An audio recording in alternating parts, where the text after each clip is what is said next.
আমি যদি আমার কইটা 10টাতে আমি 10টা তাইলাম, কারণ আমি এখন মাদ্রাসার ছোট মোটো খাদিম, মাদ্রাসার ছাত্র পড়াইবার লাগি নাকি আগে স্টাডি করতে লাগে। কারণ মাদ্রাসার ছাত্র হই লাগে আমানত, আমানত ও খেয়ানত করা কোনো অবস্থায় জায়েজ না। আমি অন্তকে যাইমু এরপরে কমসে কম একটা পর্যন্ত আমার স্টাডি করা লাগে। আর এই জায়গার জলসা আলহামদুলিল্লাহ যথেষ্ট আলোচনা হইছে। এই আলোচনা যদি আমরা দিল থাকি লইলাই, আর আমরার মা বাই নকলে ফরদানেশি মা বই নকলেও যদি এই আলোচনার দিল লইলাই, ইনশাআল্লাহ এই জলসা কামিয়াব হইব। এই মাদ্রাসার খুব তরক্কি। যেই জায়গাত হাফিজানা মাদ্রাসা আছে এই এলাকার মানুষ বড় সৌভাগ্যবান। আর কোরআন শরীফের তিলাওয়াত, যে কোরআন আল্লাহ পাক পরবর্তীকার আলেমে খৈতরা, যদি আমি কোরআন শরীফ রে পাহাড়ের উপরে নাজিল করতাম, এই কোরআন শরীফের জালালের কারণে পাহাড় রেজা রেজা চূর্ণ বিচূর্ণ হয়ে যায়। কিন্তু এই কোরআন শরীফ রে আল্লাহ পাক পরবর্তীকার আলেমে তান মায়ার নবী জনাব মুহাম্মদুর রাসূলুল্লাহ সাল্লাল্লাহু আলাইহি ওয়াসাল্লাম রে দান করছেন হযরত জিবরিল আলাইহিস সালাতু ওয়াস সালামের জরিয়ে। যে এই জায়গাত কোরআন শরীফ পড়ার এই সমস্ত এলাকার মধ্যে রহমত বরকত, হর জিনিসের মধ্যে আপনারা বরকত দেখতে পাইবা। কোরআন শরীফ এমন এক বস্তু, এই কোরআন এখনো পর্যন্ত আমরা মুসলমান হলে বুঝতে পারছি না। কোরআন শরীফ এই কারণে নাজিল হইছে না যে কোরআন আলমিরার ভিতরে ভিআইপির ভিতরে রাখার লাগি না। কোরআন শরীফ নাজিল করছেন আল্লাহ তিলাওয়াতের লাগি। কোরআন শরীফ নাজিল হইছে আমরা বুঝবার লাগি। কোরআন শরীফ নাজিল হইছে কোরআন শরীফের রঙে আমরা রঙ্গিতাম, কোরআনের রঙে রঙ্গিবার লাগে, কোরআন জিন্দগির মধ্যে আনার লাগি। যেই সময় হযরত আয়েশা রাদিয়াল্লাহু তাআলা আনহারে নবীজির আখলাক সম্পর্কে জিজ্ঞাসা করা হইল, ও আয়েশা নবীজির আখলাক কিরকম আসলো, নবীজির চরিত্র কিরকম আসলো? আয়েশা কয় আমা قرأتل कुरान, क्या तूने कुरान नहीं पढ़ा? काना खुलुकुहु अल कुरान। নবীজির চরিত্র কোরআন, কোরআন পড়ো, নবীজির চরিত্র দেখো। আজকে দেখা যায় আমরা পরিবেশের মধ্যে, সোসাইটির মধ্যে কোরআন শরীফ আলমিরার ভিতরে পেক, আর আমরার বাড়ির যদি কেউ মারা যায় তাহলে আমরা কোরআন শরীফ তিলাওয়াত করি। আমার দোস্ত হল, আমার বুজুর্গ হল, কোরআন শরীফের লগে যত বেশি আমরা সম্পর্ক হইব অত আল্লাহর নৈকট্য আমরা লাভ হব। কোরআন শরীফ আমরা সিনাত রাখব, কোরআন শরীফ আমরা কোরআন শরীফের রঙে রঙ্গিতাম। আমরা জিন্দগি হইতো, আমরা জিন্দগি কোরআনই হইতো, আমরা জিন্দগি মদনী হইতো, আমরা জিন্দগি নববী হইতো। নববী মিশন লইয়া আমরা যাইতাম, নববী মিশন লইয়া আমরা ঘুরিতাম। আমরা এলাকার মধ্যে ওলা আখলাক হইতো, এলাকার মধ্যে কোরআন জিন্দা হইতো, এলাকার মধ্যে আল্লাহর নবী জনাব মুহাম্মদুর রাসূলুল্লাহ সাল্লাল্লাহু আলাইহি ওয়াসাল্লামের আহাদিসে মুবারাকার তালিম হইতো। আমার ভাই হল, আমার দোস্ত হল, বুজুর্গ হল, এই কোরআন শরীফ আল্লাহ যে সময় জমিন নাজিল খতরা, তো সারা পৃথিবীর ফরিশতা হলের মধ্যে, আসমানের ফরিশতার মধ্যে, জমিনের ফরিশতা হলের মধ্যে হযরত জিবরিল আলাইহিস সালাতু ওয়াস সালামের আল্লাহ তাআলা ইন্তেখাব করছেন। এই কোরআন শরীফ নাজিল করতে যে কলবের মধ্যে, ও কলবে মুস্তাফা, ও কলবে মুহাম্মদ, ও কলবে মুজতবা, আল্লাহর নবী জনাব মুহাম্মদুর রাসূলুল্লাহ সাল্লাল্লাহু আলাইহি ওয়াসাল্লাম রে আল্লাহ তাআলা সিলেক্ট করছেন। আর এই কোরআন শরীফ রে আল্লাহ তাআলা জমিনের মধ্যে নাজিল করতে যে মাসও, ও মাস হইল 12 মাসের সর্দার রমাদানুল মুবারক। আর যেই রাইকুর মধ্যে কোরআন শরীফ নাজিল হইছে, আমরা গৌর করি, চিন্তা করলে দেখমু 365 দিনকুর মধ্যে যে রায়ত্রে আল্লাহ কইতরা, যে রায়ত্রে আল্লাহ কইতরা 1000 মাস তাকে উত্তম, ও মাসের ও রাইকুর মধ্যে আল্লাহ কোরআন শরীফ নাজিল করতরা। ইন্না আনজালনাহু ফি লাইলাতুল কদর, লাইলাতুল কদরি খায়রুম মিন আলফি শাহর। প্রত্যেকটা জিনিস আলোচনা দীর্ঘ করার সময় নাই এখন, অন্য আমি প্রত্যেকটা জিনিস বুঝাইয়া দিলাম, এক একটা জিনিসের লগে সম্পর্ক, কোরআনের রিলেশনশিপ কোরআনের লগে কতটুকু রিলেটেড, যে প্রত্যেক জিনিসের উপরে গৌর করা দরকার।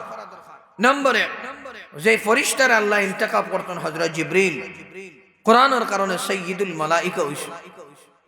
যে নবীর উপরে আল্লাহ এই কোরআন দে নাজিল করতেন সাইয়্যিদুল মুরসালিন, সাইয়্যিদুল কাউনাইন। আর যে মাসের মধ্যে আল্লাহ কোরআন নাজিল করতেন সাইয়্যিদুশ শুহুর, तमाम মাসের সরদার হইছে রমাদান। আর যেই রাইতের মধ্যে আল্লাহ কোরআন নাজিল করতেন সমস্ত বৎসরের মধ্যে 365 দিনের মধ্যে সবচেয়ে উত্তম রাত হচ্ছে লাইলাতুল কদর, এই কোরআন শরীফের কারণে।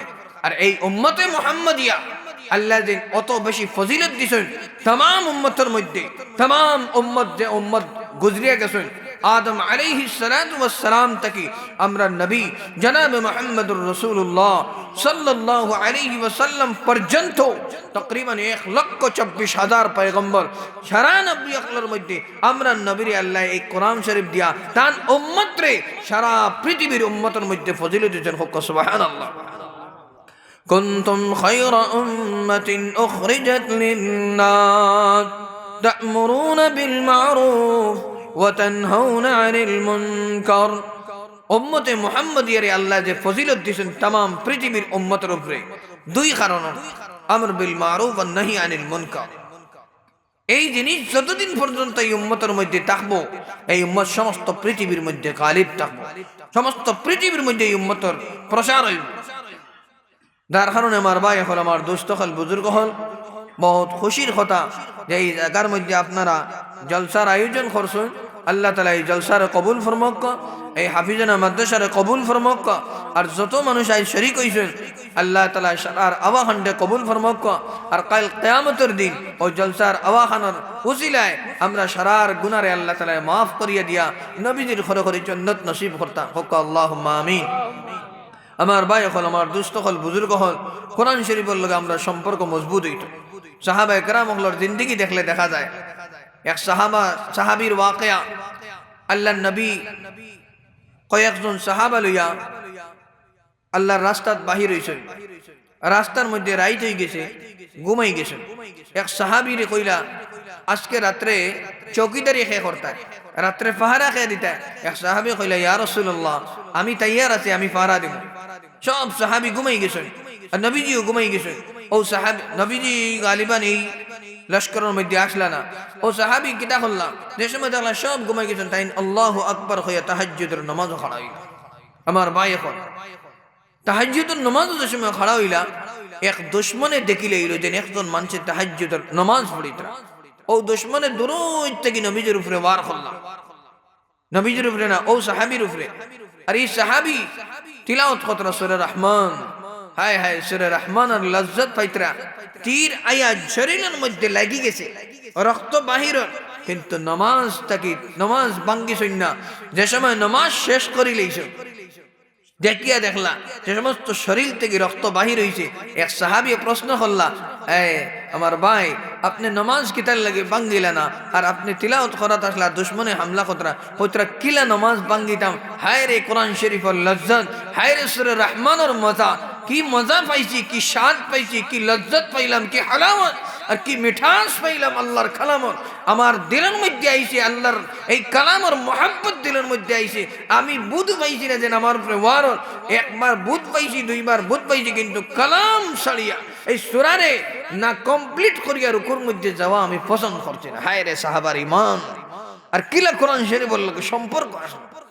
আজ আমরা কোরআন শরীফ কোন জায়গাতে আর আমরা কোন জায়গায়, প্রত্যেক মুসলমানের লাগে জরুরি হইল ডেইলি এক পারা তিলাওয়াত করা, প্রত্যেক মুসলমানের লাগে। আর হাফিজ আর উলামা তারার লাগে তো ডেইলি 3 পারা তিলাওয়াত করা বহুত জরুরি। হযরত মাওলানা শেখ জাকারিয়া সাহেব নব্বরাল্লাহু মারকাদাহু রমজানুল মুবারক যে সময় আইতো, শেখ জাকারিয়া সাহেব রহমতুল্লাহ আলাইহি 40 কোরআন খতম করতে হোক, সুবহানাল্লাহ। ইমাম শাফিঈ রহমতুল্লাহ আলাইহি রমজানুল মুবারক 40 বার কোরআন খতম করতা। ইমাম আবু হানিফা রহমতুল্লাহ আলাইহি রমজানুল মুবারক যে সময় আইতো 61 বার কোরআন শরীফ খতম করতে হোক, সুবহানাল্লাহ। কিলা দিনও এক খতম করতা, রাত্রে এক খতম করতা আর তেরাবির নামাজে এক খতম করতা। তো 61 খতম ইমাম আবু হানিফা রহমতুল্লাহ আলাইহি। হযরত উসমান রাদিয়াল্লাহু তাআলা আনহু খলিফা সালিস হযরত উসমান রাদিয়াল্লাহু তাআলা আনহু কোরআন শরীফের লগে তার কি রকম মোহাব্বত আসলো। খানা কাবার মধ্যে খাড়া হইছে আর হযরত উসমানে কোরআন শরীফ তিলাওয়াত শুরু করতেন। প্রথম রাকাতের মধ্যে হযরত উসমান রাদিয়াল্লাহু তাআলা আনহু পুরা কোরআন শরীফ খতম করতেন। সুবহানাল্লাহ। এই লো কোরআন শরীফের লগে মোহাব্বত। আজ আমরা ইন্না আ'তাইনার কুল হুয়াল্লাযী নামাজ পড়িলে বুঝবাই বহুত বড় এক কাম করে লইছে। ওলানা কোরআন শরীফের প্রতি মোহাব্বত হইতো আমার ভাই হল, আমার দোস্ত হল, আমার বুজুর্গ হল, আর পর্দানিশী মা বইন হল। কোরআন শরীফের লগে ওলা লাগা হইতো যে কোরআন শরীফ তিলাওয়াত করলে সুকুন পাইতাম, কোরআন শরীফ তিলাওয়াত করলে আল্লাহর রাসূলের লগে মোহাব্বত হইব। আর যতক্ষণ পর্যন্ত আমরা দিলের মধ্যে কোরআনের মোহাব্বত আইছে না, নবীর মোহাব্বত আইছে না, সাহাবার মোহাব্বত আইছে না, দ্বীনে ইসলামের মোহাব্বত আইছে না, ততক্ষণ পর্যন্ত আমরা প্রকৃত মুমিন হইতে পারতাম না, মুসলমান হইতে পারতাম না।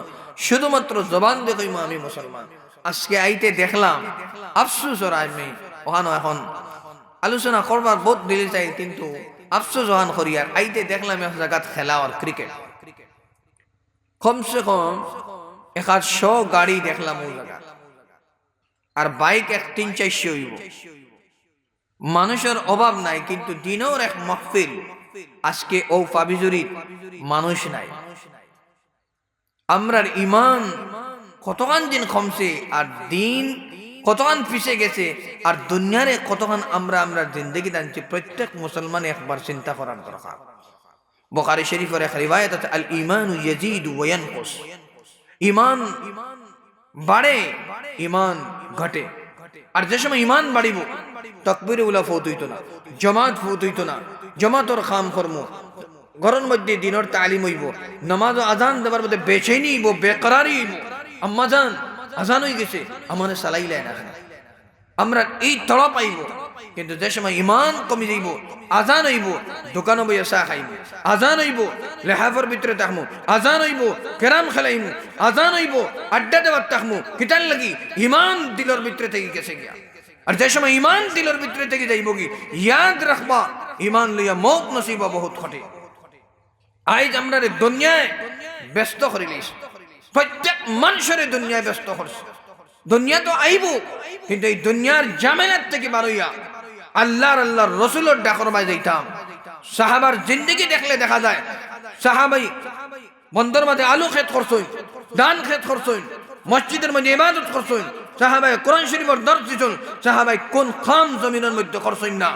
শেখ আবুল হাসান আলী নদভী রহমতুল্লাহ আলাইহি আল কারাতুর রাশিদার মধ্যে প্রথম সবক জিল 40 মধ্যে আল হায়াতু ফি মদিনাতির রাসূল